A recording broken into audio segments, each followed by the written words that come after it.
so I think everybody speaks in his language. I will speak in this beautiful European English, and I will speak in Ukrainian. It makes no big difference for me to speak.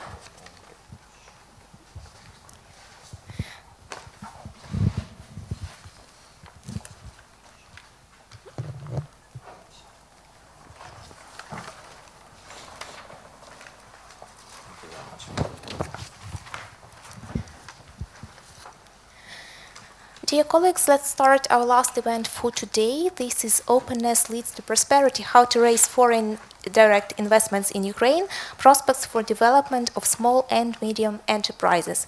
Our speakers are Günther Fehlinger, President of the Initiative Europeans for Tax Reform. The second speaker is Dmytro Lyvch.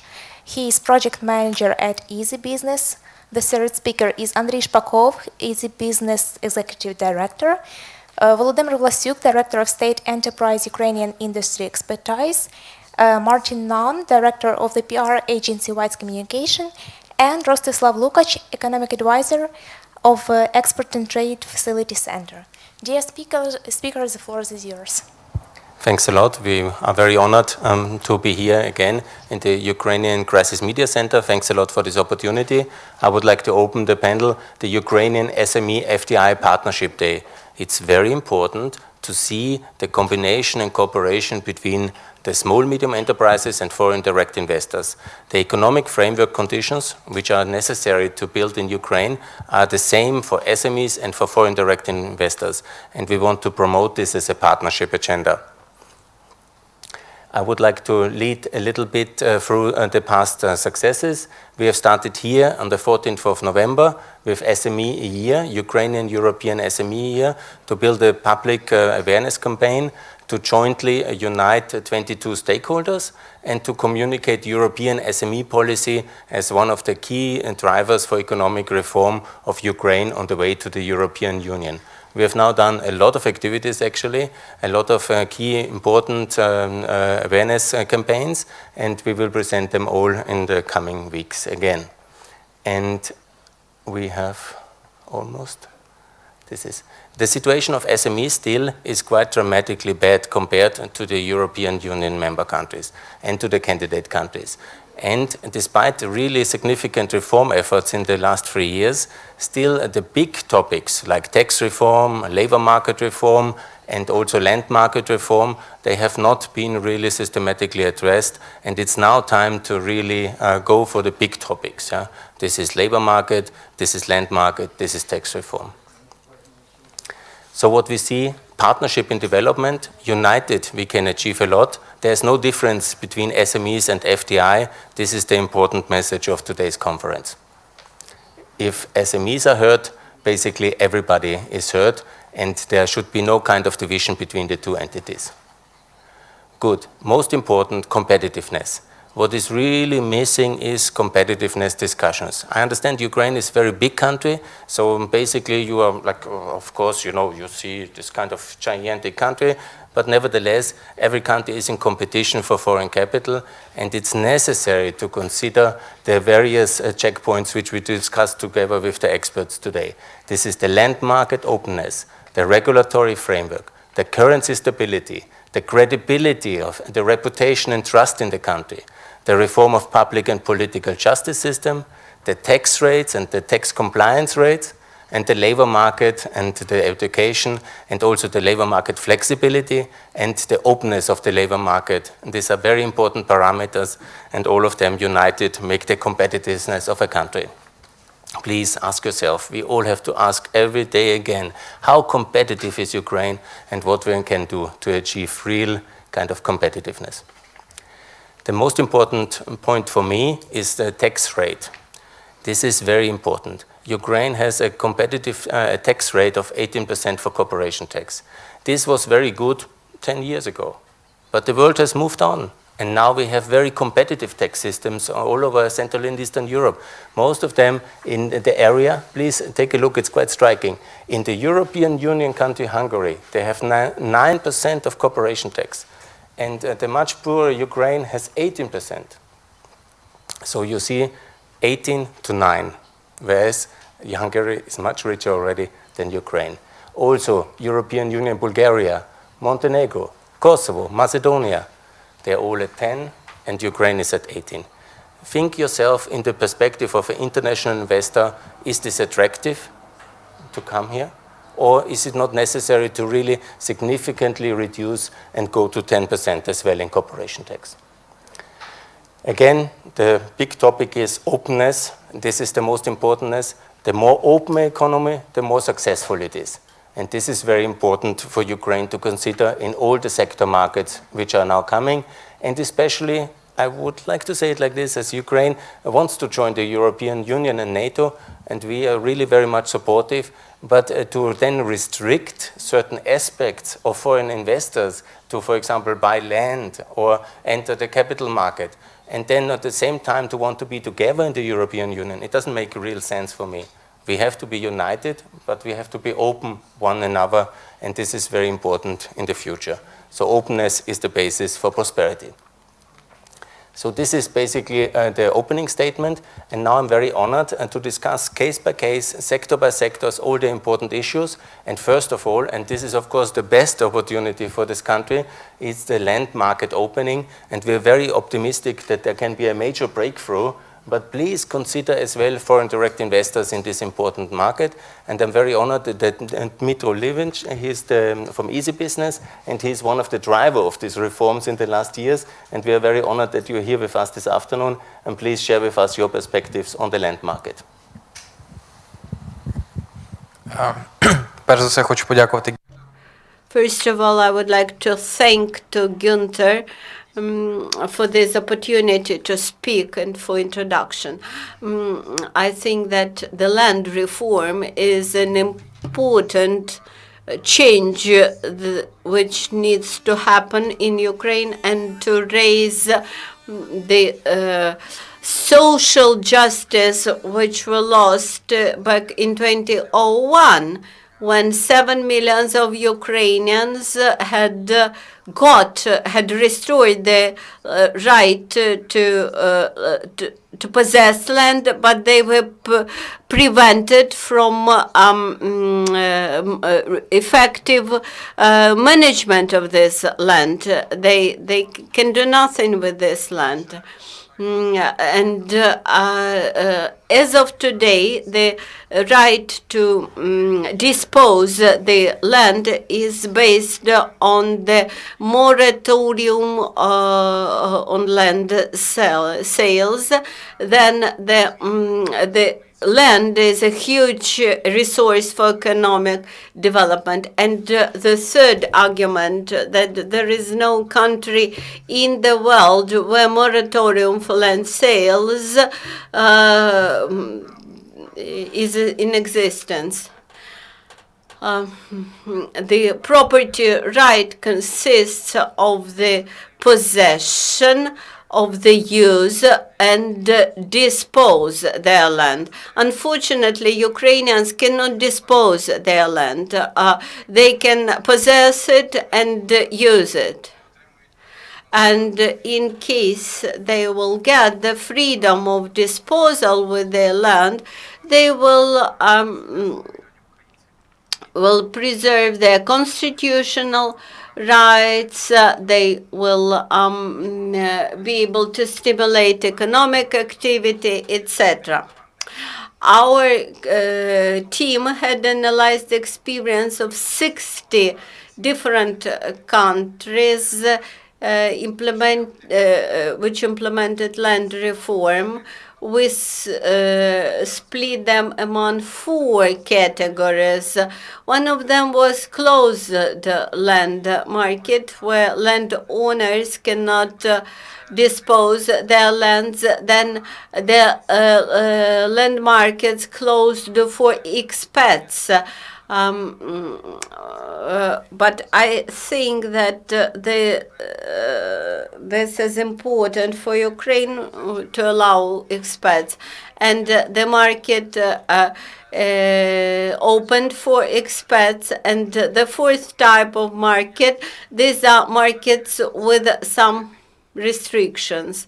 And the last type of market is fully opened market. Fully opened land market. where there are no restrictions and the countries can maximize the economic efficiency of their assets. When we compared the GDP per capita with the FDI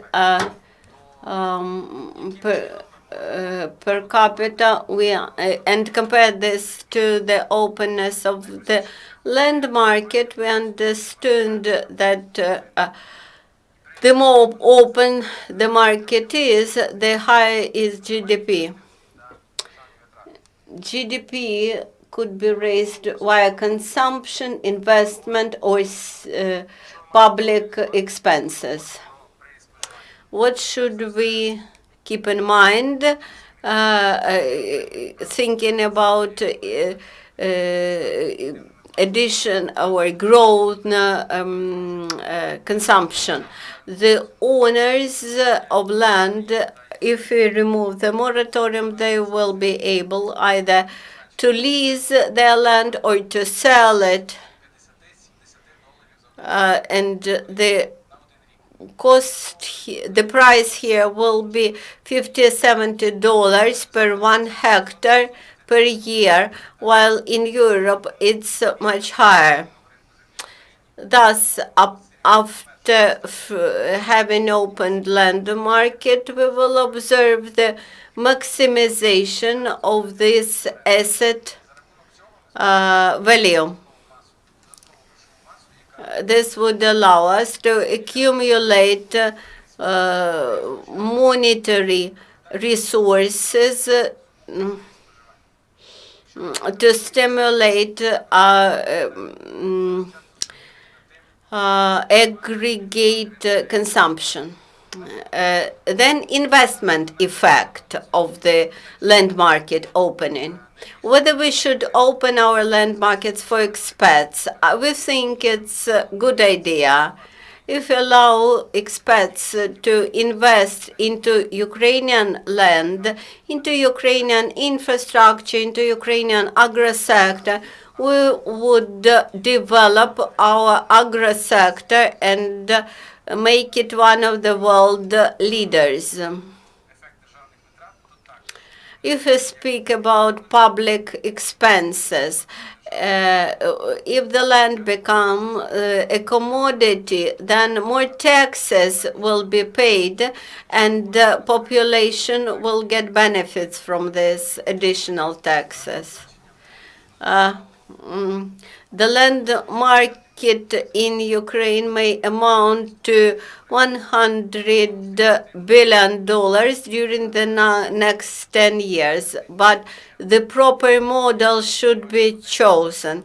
As of today, we're thinking about the most optimal model. Long ago, at the beginning of our discussions about land market in Ukraine, the major issue is whether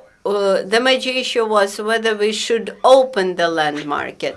And now we understand that we had to open it long ago.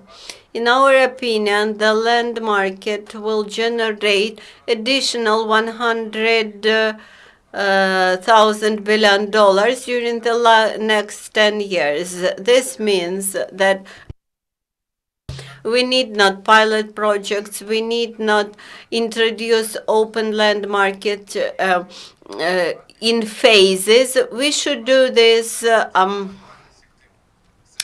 one time. This would allow 7 million of Ukrainians who were deprived from their wealth 17 years ago to get this wealth, and this was also stimulate development of the economy. Human rights and property rights because of these infringements which still exist, but also the opportunity to really connect the European investment community and the Ukrainian land market is such a big one that I really hope that this will be now a major success. And also we have to think in terms of signal and symbols, what it means, an open land market in Ukraine. This shows a European Ukraine is possible, and I'm very optimistic that we will achieve a lot of things together in the future. Thanks a lot for your presentation. And now the second topic, of course, very important, the capital market. There's still limitations in this important sector, and the freedom to invest very much depends on the freedom what to do with capital. And we are very grateful that, Andrii, you will share some insights on this important sector with us now. The floor is yours. Всем добрый день, меня зовут Андрей. Good afternoon, I'm Andrii. I'm happy to participate in this event organized by Mr. Fehlinger and his organization. Thank you very much for support on behalf of the European Union to such initiatives. I like that logic chain which you suggested, Günther, that in order to bring Ukraine into European market, we should liberalize Ukrainian land market, attract resources, but this would require foreign investments into Ukraine and liberalization of the financial capital movement. I would like to describe currency regulations effective in Ukraine as of today and what we can do to liberalize it. There is such a thing as CTC index, which shows how much the capital flows are regulated.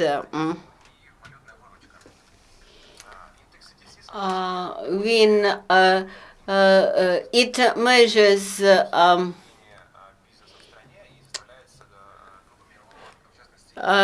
it is measured by the World Bank, and it comprises several indicators which are established by IFC, International Financial Corporation. This index is similar to doing business, although it is published not so frequently. Here you can see Ukraine's position in this rating. Ukraine is in the region where the rather limited regulation of capital flow exists, while Ukraine takes the last position in this rating, which shows moderate or tough limitations or restrictions, while Czech Republic takes unrestricted position. In the EU, in Western Europe, they do not have any currency restrictions at all. There is where Ukraine is situated now. The capital restrictions limit and or restrict inflow of investments, not outflow of investments, which is surprising. And the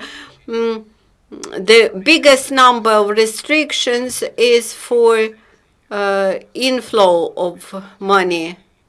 For example, in order to entry Ukrainian market, or entry Ukrainian capital market, you have to get license or several licenses. Then you have to get permits or confirmation from some government authorities. Then repatriation of dividends is speaking about FDI. You first bring investment and then you will repatriate your resources. But as of today, you, as being a foreign investor, you cannot be sure that after 5 years you will be able to repatriate your earned profits and so on. But within several last months, NBU had made several steps that improve the situation. Now some financial results of this policy. We need licenses to open current accounts abroad, to invest, to carry out current transactions, etc.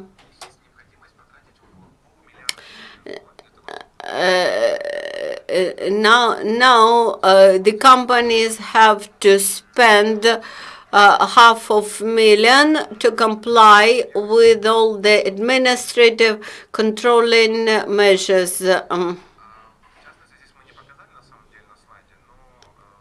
500 million hryvnia. This results in the lack of profit for the business, and this results in underdeveloped business, actually.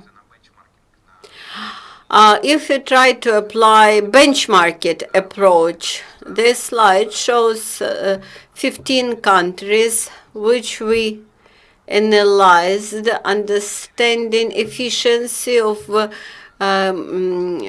liberalization in customs regulations.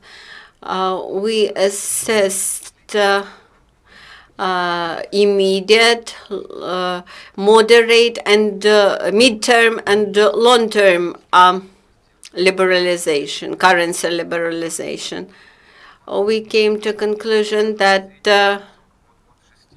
moderate liberalization is the most successful, and it should last around 6-7 years period.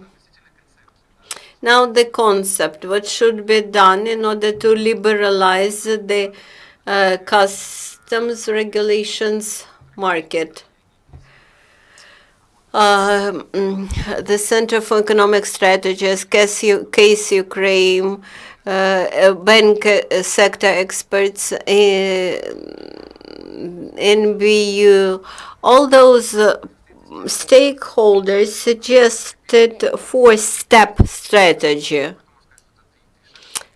The first stage is a preparatory stage. The first preparatory stage is debureaucratization. This will be preliminary steps. Then we should liberalize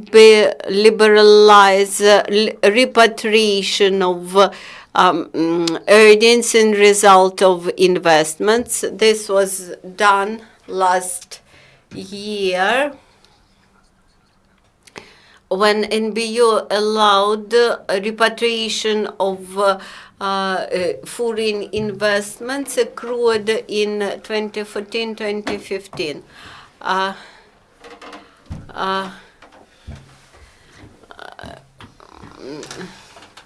The liberalization should be safe for the country, and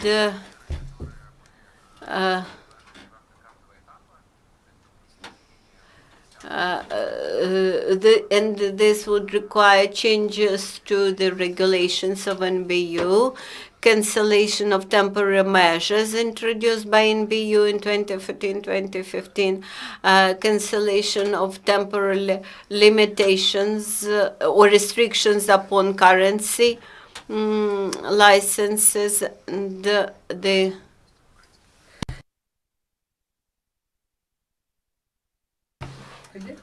and Ukrainian citizens should be allowed to open foreign accounts abroad.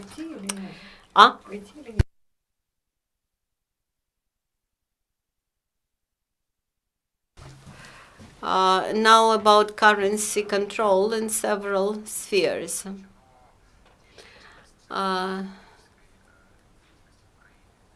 The rules for external economic activities were improved.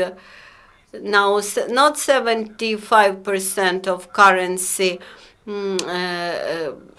earnings are converted obligatory, but 65. This shows the attempts of the National Bank to improve the situation. Partial repatriation of dividends is allowed for the sums accrued in 2014-2016. As for the years 2016-2017,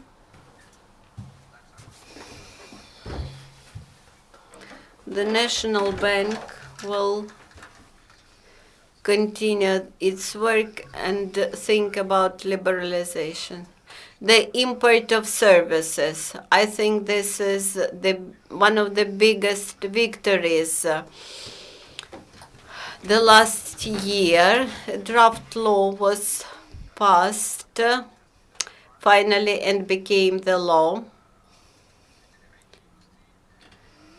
It was supported by IT industry who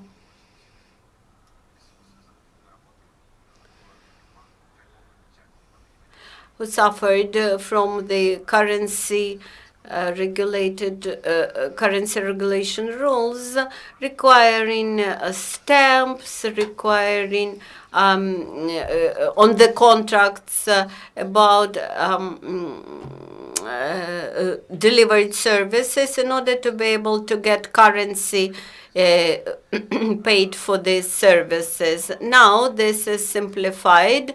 The banks just require the invoices in order to confirm the transactions. So summing up, we are happy that the concept of currency liberalization, currency regulation liberalization is supported by the National Bank, and we hope that this work will continue. And we will follow up the changes. Of course, it won't be so rapid, but still it happened. This is really the very important second pillar now, after the land market reform, also the capital market reform, both of them united in the European Union as the internal market for capital. And to have it as open, as free, is the major attractiveness for foreign investors, and this will be very successful. I'm confident on that one. And also a lot has been achieved, but you know, now we have to come from the crisis modus to the next step of economic development in order to really be a successful magnet for international investment, which I'm confident Ukraine will be. And now I would like to welcome Volodymyr. You're one of the leading experts on foreign direct investment and also expert for the labor market, and we are very much confident on your expertise, and we are looking very much forward to your presentation. Thanks a lot. The floor is yours. Okay. Furthermore, to thank Günther for the possibility to participate in our discussion concerning this very important for Ukraine subject as the development of SME. So thank you very much for your presentation. For me and your words, I'll deliver in Ukraine my presentation now, but if somebody would like, I can present also in English these informations. Okay.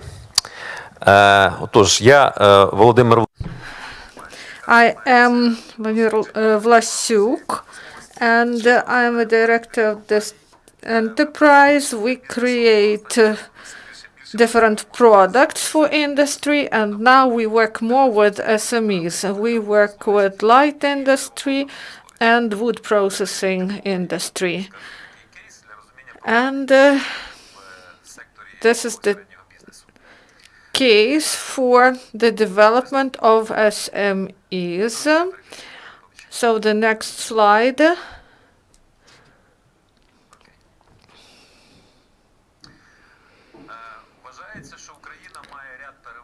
So Ukraine have several advantages that can help to achieve economic growth. This is the raw materials, agricultural lands, climatic conditions, wood, and other resources. Also, people, and we may see that creative industries are developed. Also, good geographical location and access to the sea. And also, we have big market, internal market. We have 43 million people. And there is potential for growth in this market, but we need to increase the capabilities in this market. Also, we have competitive products and competitive education and qualification. In Ukraine, average salary as of 2016, this is $203 a month. If we look at China, this is about $750. So this is in eastern China, that is close to the sea, the most developed part of the country. Previously, China was competitive. This was one of the important factors because they have this type of payment, and now we have chances for Ukraine, and we see the curve of the salary growth. So we may see here that without the growth of the economy, there won't be any increase in salaries. And now we believe that we have a lot of qualified people. They are competitive, but situation changes. And now we look differently at workforce in Ukraine. For example, here, in the period of 2012-2016, this is the period of 4 years, the number of active population decreased to 2.5, and this is the disturbing trend. We see the increase of migrants. The freedom of movement is really important, and we hope for visa-free regime, and this is the achievement for Ukraine. At the same time, for the economy, the outflow of labor force is a negative factor. When the economy of Western countries grew after the Second World War due to a Marshall Plan, they grew because of the growth of population and increase in labor resources. And now, if we look at official figures, those people who pay taxes in pension fund, we know that the pension fund has deficit. So the decrease of the number of employed people is the negative trend for Ukraine and its economic development. Also, we see that the number of employed people in industry decreased. The main factor of increase of the country is the big number of qualified personnel and also industrial development, if the country is de-industrialized, because mature countries, they go through the period of industrial period and then they go to post-industrial period. And the process that Ukraine underwent during the last 24 years, we should make this shift, and we need people, capital, and other different factors. That's why the decrease of the labor force in the industry, it shows that we have stagnation in the economy, and these are the trends we should change. Also, I would like to draw your attention to the sectors where the number of employees decreased.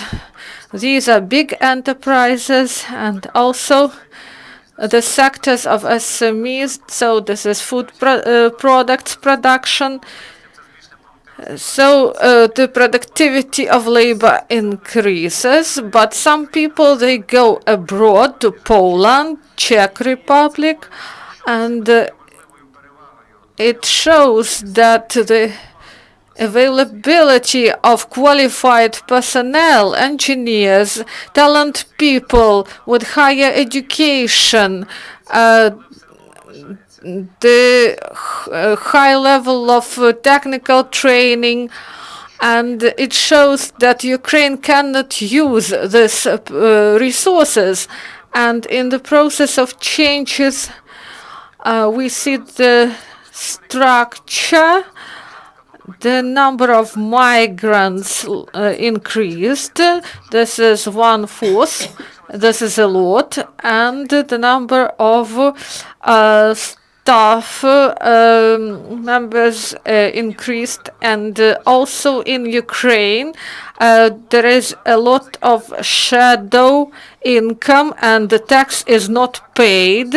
And it shows that many people are employed in shadow economy in different industries, in agriculture, trade, in construction,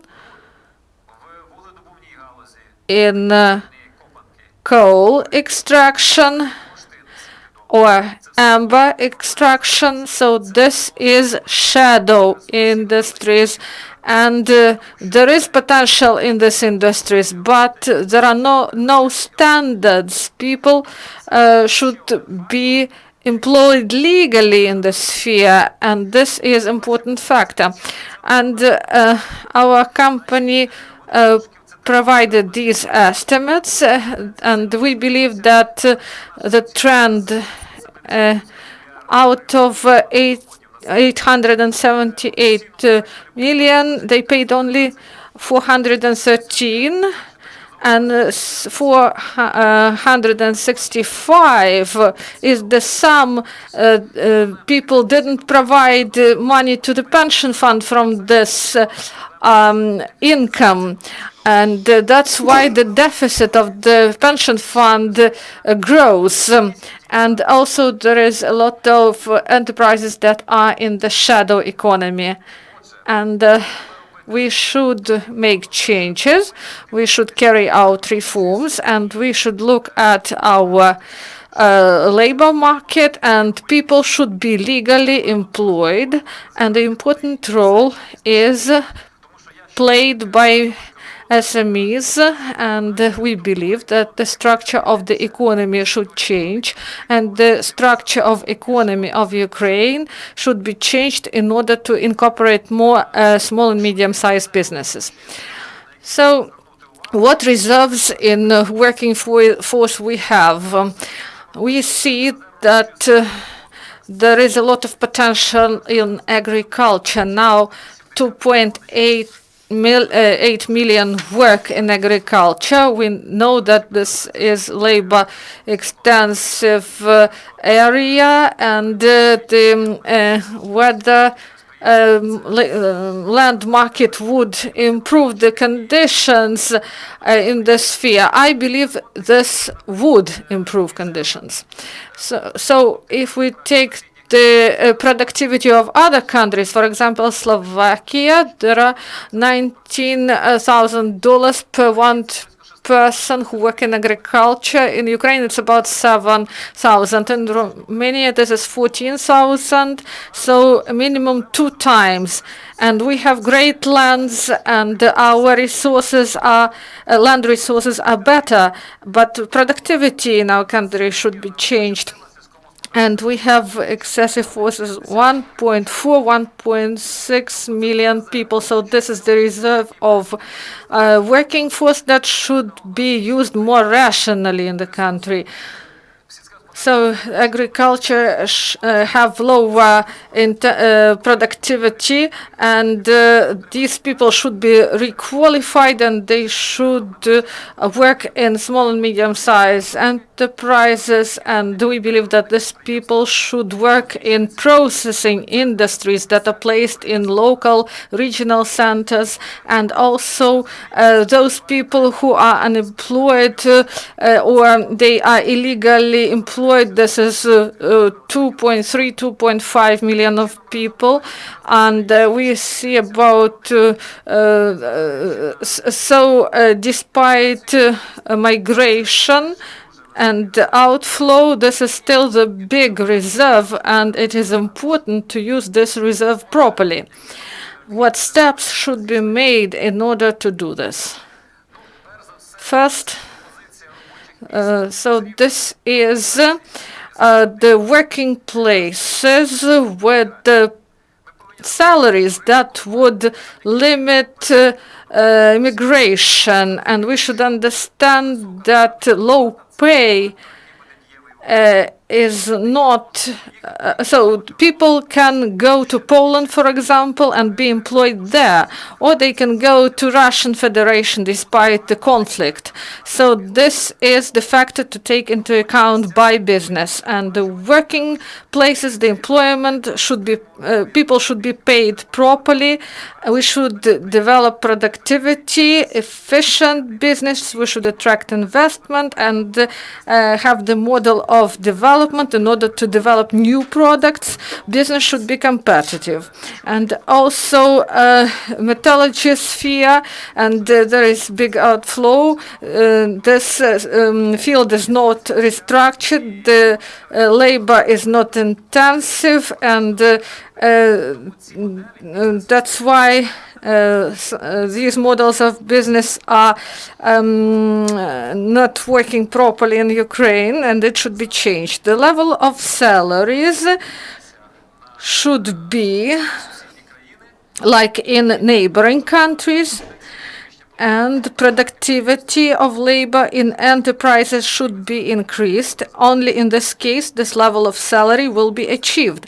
Also, we need a complex of measures, and it should be done. This should be a pension reform. We believe that without accumulation system, there won't be de-shadowing of the market. The worker should understand that he pays officially his taxes, and he will be able to use this money when he becomes pensioner, and then he will demand to get his salary officially, not shadow salary. So this should be de-shadowing of the economy, and also the reform of the labor code. We know that now they review the new labor code and and I believe that several important steps should be made. The project now is being discussed. So first, this is labor agreement, the conditions for workers, the agreement concluded between the employer and employee. This is a norm in the European Union. Also, there is a paragraph about education and compensation for requalification of workers. Also, there is such a paragraph in which it is said that the workers can be more mobile. So they can conclude contracts at the new place of employment they want to work on, and then he can be fired from his previous work. And this will increase the mobility of workforce. We know that in the United States, people change their employment 5 or 6 times during their life, and in Ukraine it is much less. And also working at home, so the opportunities to use internet, a person can stay home and work at home, and the workers can work at home and plan their working time accordingly. And also pay for work, and they discuss these issues, and there are some positive progress in this. And also the reform of professional education. This should be done obligatory. Here the situation is complicated. We have a low level of financing in the sphere of education. The United States have the highest level of financing. In the European Union they also have good financing, and people believe that this is one of the main factors of development of industrial society and post-industrial society. And in Ukraine we see 578, and in the United States this is 2,585. Poland $1,223. So if we see the expenditures in relation to the budget in Ukraine, this is the highest. So in the United States, the percentage is less than in Ukraine. In Ukraine, 6.7, and in the United States, this is 4.9. So if we may say that Ukraine spent more than our country, more than our other countries, if we compare it in percentage. And Ukraine has the opportunity to increase expenditures on education.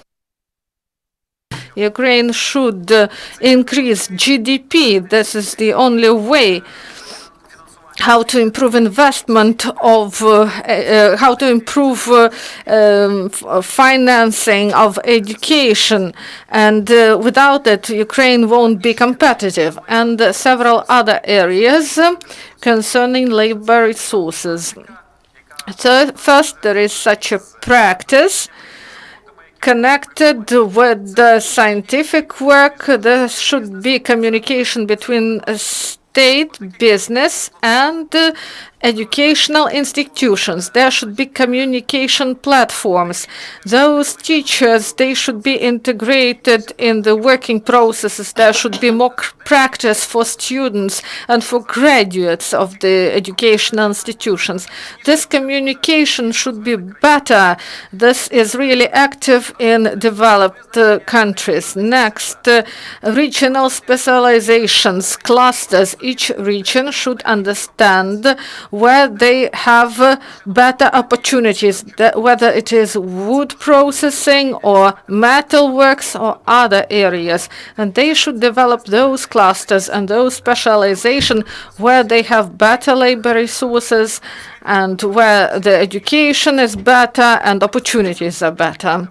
And maybe Günther would support me that when Germany got united, they decided what specializations, what clusters should be developed in different lands.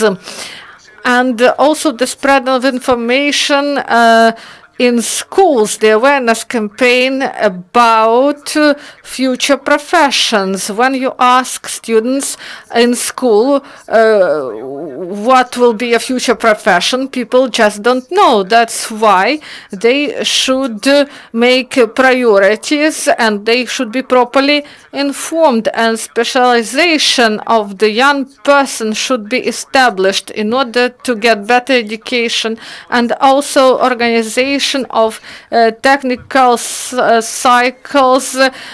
They can travel abroad and study there, but they should return to Ukraine if state pays for them in order to be educated.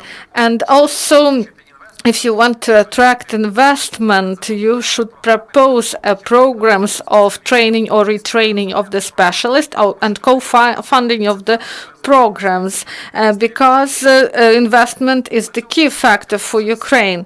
So this is all from, maybe I will show you several slides about foreign direct investments in Ukraine. If we are speaking about direct investments, we see a big gap in 2014, 2016.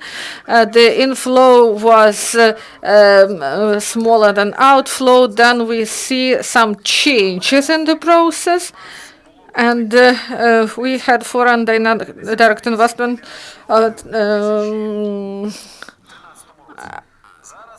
So we have only 37.7 billion in 2017, and if we count it per person, so as of now we have $876 per person, and in Poland this is $4,639 per capita. So this shows the situation in the country. What problems are identified by investors? This is information and several new factors that appeared, and people are concerned, those people who take decisions whether to invest in Ukraine, because in this modern world people can choose, and we should understand this, and we should do everything to attract investment in Ukraine. So the situation is not stable in political and economic area. Also, the rules are distorted. No level playing game, no equal access, the corruption is the factor, and also many speak about conservatism at the local level of executive power. So a local government, if they want to attract investment, and if they do everything for this, but there is some sort of obstruction. There is local business that do not want to have competitors. And in such simple things, a lot of motives hide for this unattractive behavior. That's why we should take best examples, and we should create success stories. And also the deficit of labor resources. Yesterday we made a presentation for furniture business in Kiev Oblast, and they said that several workers went to Poland, and also we spoke with people search for resources. Some people want to bring people from Cambodia here and from other countries. So some lack of labor resources, they are lacking. So we have several speakers. That's why, please, yes, this is the end of my presentation. Thank you. Thanks a lot also for drawing the attention to the labor market reform, which is so important. The education sector, social systems, these are all really key pillars which we now have to attract. And you see already the labor market, the capital market, the land market, these are the three pillars of reform which we now in the next stage of economic development we have to address. Volodymyr, thanks a lot. And now I think this can be very successful if we also communicate this very well outside and change the reputation of Ukraine globally. And we are very honored that we have Martin here, who is 24 years already living here in this beautiful country, a real fan who says yes to Ukraine also with his whole life actually, and is now here with his own PR and communication company, and has her own strategy also to change the reputation and the perception of Ukraine as an investment location in the global capital markets. And we are very much looking forward for your presentation. Dear Martin, the floor is yours. Dear speakers, let me remind that everyone has 4 minutes for his presentation. Sorry. I'll promise to speak very quickly. Oh, yeah. Okay, I'm going to be talking about marketing Ukraine, and because we don't have a lot of time, can I have the slides, please? Martin Nunn. It's called Marketing Ukraine. Number 4. Yes. Excellent. Okay. So, Ukraine, like every other country in the world, is a product that needs to be marketed. It's not just a country, it is actually a product, and it is in competition with every other investment country in the world. And if you don't invest, if you don't market, you don't get investment, and so you become totally reliant on the internal markets. If we look at measuring success, the only real measure is the volume of foreign direct investment, because that measures the level of confidence in the market, in social and political stability, the government and its policies, and the legislative and juridical environment. If we look at world FDI in 2016, it was 1.52 trillion US dollars. FDI in Ukraine in 2016, I know your figures are slightly different, but I've got down at 3.84 billion, which is 0.25% of world FDI, which for a country of this size, bearing in mind we're the largest, one of the largest countries in Europe, is pretty pathetic. The interesting thing is I've been here for 25, 26 years, and the whole market is changing, and you can feel it. You can see it on the streets.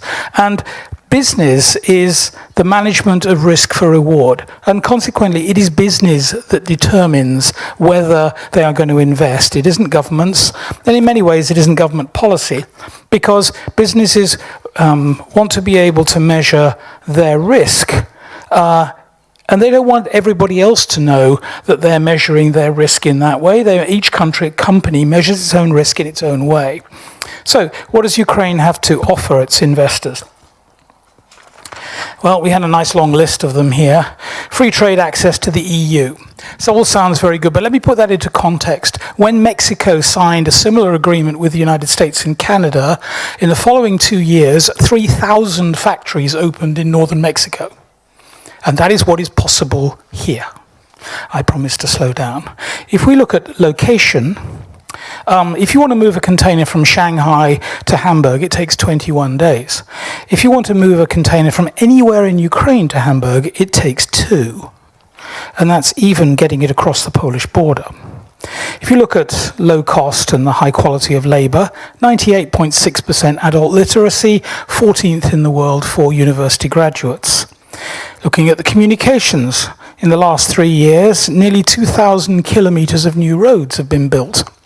If you look at energy and raw materials, Ukraine has more energy than it knows what to do with, and every known element on the planet is here.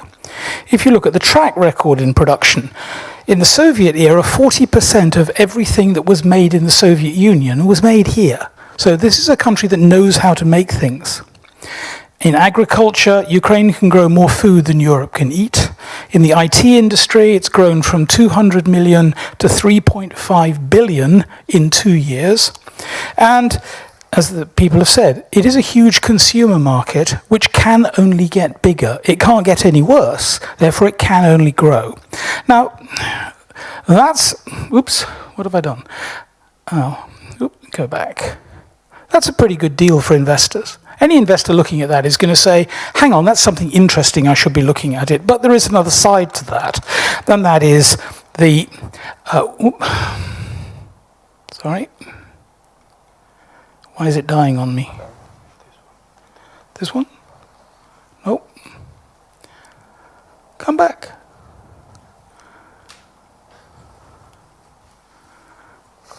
Oops. You can just continue with the presentation. Okay. If you look at the risk side of the risk-reward ratio, we have to look at war, corruption, ease of doing business, the corrupt courts, the political climate, and government stability. Now, what we've done is to look at, oops, let me go back if I may. There we are. If you look at war, okay, Ukraine has had war for 3 years, 10,000 casualties, and foreign direct investment is 3.84 billion. Mexico, over the same period, has lost 165,000 people in a drugs war fought out on the streets of almost every city in the country, but their foreign direct investment is 57.3 billion. Israel has had a 70-year war, 53.3 billion. Now, people have said, oh, well, it's the relationship close to the border with Russia. South Korea has North Korea threatening nuclear annihilation, but they still have 20.9 billion in foreign direct investment. So my question is war really a major issue in this sector? Let's look at corruption. Okay, Ukraine ranks 131st last year, but it's going to get better because things are being done. Mexico, 57.3 billion, is only 8 places higher. Egypt, 12.95 billion, 108th. So you have to ask whether corruption is actually really a factor. If you look at ease of doing business, Ukraine is 80th. China, with 111.8 billion in foreign direct investment, is 75th. So perhaps it isn't really ease of doing business. If you look at the corrupt courts, terrible courts in Ukraine, look, in China they're worse, in Mexico they're even worse, in Turkey and Egypt they're even worse still. Yet people still invest in those countries, despite the fact that we have corrupt courts. Okay, let's look at the political climate. Ukraine has been relatively stable for the last 3 years. America has Trump, and okay, their investment level has fallen about 6%. Okay, United Kingdom, well, we have Brexit, and ours has gone down by about 8%. In France, on the other hand, they had Marine Le Pen, and their investment level was going up. So how come political climate is so crucial in the investment decision-making process? If you look at governments since Maidan have achieved more structural, social and economic reform in 3 years than any other country in Europe. We did a measurement here and we actually looked at how many laws were passed in Great Britain over the same period. And in 2016, was it 2015, the Ukrainian government passed 176 new laws.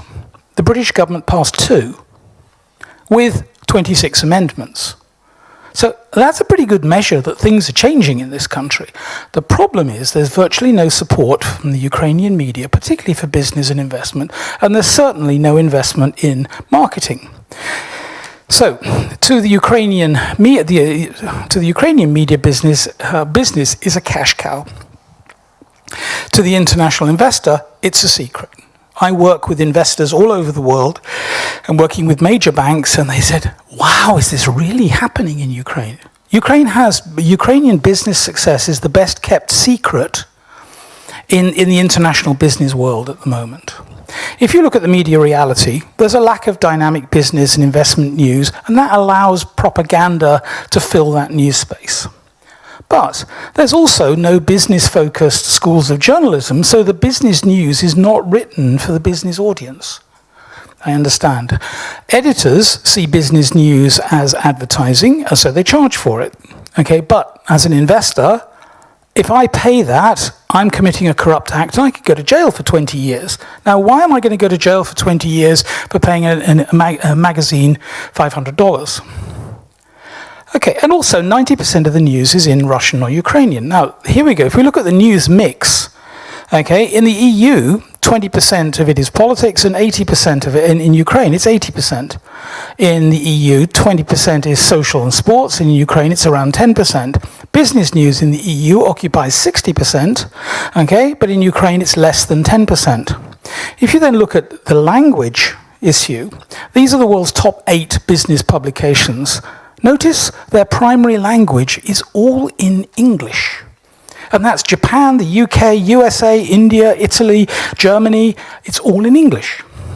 Okay, that's over 10 million readers a day reading in English. If you add the internet to that, that's 50 million readers a day reading in English. Now let's look at Ukraine. If you look at the figures there for Kiev Post, only 12% of the publication is business. Ukrainian Week, it's about 20%. Business Ukraine, it's 100%, but it's a monthly. Interfax, about 50%, and UBJ is about 100%. That totals 2,875 readers a day against 10 million. Consequently, we're simply not getting the message out. Even if we add the internet to that, it is still under 30,000 people a day reading the news about Ukraine. So let's look at the political reality. The government sees the image of Ukraine as a political issue. Unfortunately, the rest of the free world sees it as a marketing issue. And here's an example. Great Britain invests $37.5 million a year, this is Great Britain, on their Britain is Great campaign. That generated a 25-to-1 return on investment. So that's £750 million worth of investment directly as a result of their advertising campaign. Problem is, Ukraine has no budget for marketing. In fact, marketing was only even defined in law 2 years ago, and it will be another year before there is any money allocated in the state budget for marketing. So there's also no system for marketing, and consequently, even if there was a budget, nobody really knows in the government, there is no system there to enable that budget to be used effectively. So what Ukraine needs to establish is a core message. as you said, we need to define what Ukraine is. If you talk about Germany, it's engineering. Talk about Britain, it's rule of law and maybe democracy. America, it may be science and hamburgers. But every country has its own definition. And the thing is, if every person in this country doesn't understand what that message is and doesn't repeat it 100 times a day, if we don't believe it, why should anybody else? Thank you. Thanks a lot. That was a very optimistic and powerful message. We are very, very positive about it. And really, we know the product has to change and to improve, but it's on a good way already. And also the message. And then we really can expect a lot of success for foreign direct investment and also for SMEs. Now, Rostyslav, I would like to give you the floor. Rostyslav is the leading expert for SMEs and industrial development for foreign direct investments. And we are very grateful that you are here with us this afternoon. Please. Thank you, Günther. Thank you. Коли наші модниці чи там європейські When our fashion girls come to the most fashionable streets, they see the brands, famous brands of fashion companies, but by the way, and you can find them on Krishchatek, but our fashion ladies do not know that a lot of those companies produce their clothes and fashions in Ukraine. Some years ago, with the support of the Netherlands embassy, we carried out a special survey, and we found out that several hundred thousand people in Ukraine produce clothes, produce apparel, which is imported to Europe, while Ukrainian brand apparel is less than 0.5%. 40% of clothes come to Europe from China, 12% from Turkey, 14% from Bangladesh.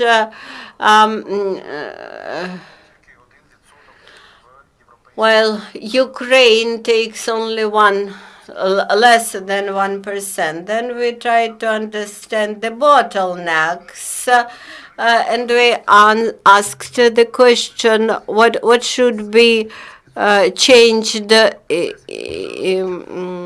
the sector, and the entrepreneurs stated that they lack knowledge how to export to the EU. Then they lack the skills of expert marketing. Then the language is a problem. They lack contacts, systemic contacts with the EU, systemic refund of VAT, currency restrictions of NBU, non-competitive conditions, high prices for materials, tissues, and new equipment, and high prices for transportation, which makes our clothing sector non-competitive. We would like to present that 5 items to add to what our colleagues had already mentioned. We expect for currency liberalization, including VAT and PayPal. We would like to have more banks, more Asian banks, Chinese banks, instead of Russian ones, or alongside with them, and to have cheaper credit resources. We expect for automation and simplification of currency procedures and be able to transport small batches of goods to Europe. Then fair justice and proper friendly state fiscal system and partnership with entrepreneurs from the EU. We would like partners, business angels, new knowledge. This would allow our Ukrainian enterprises to promote its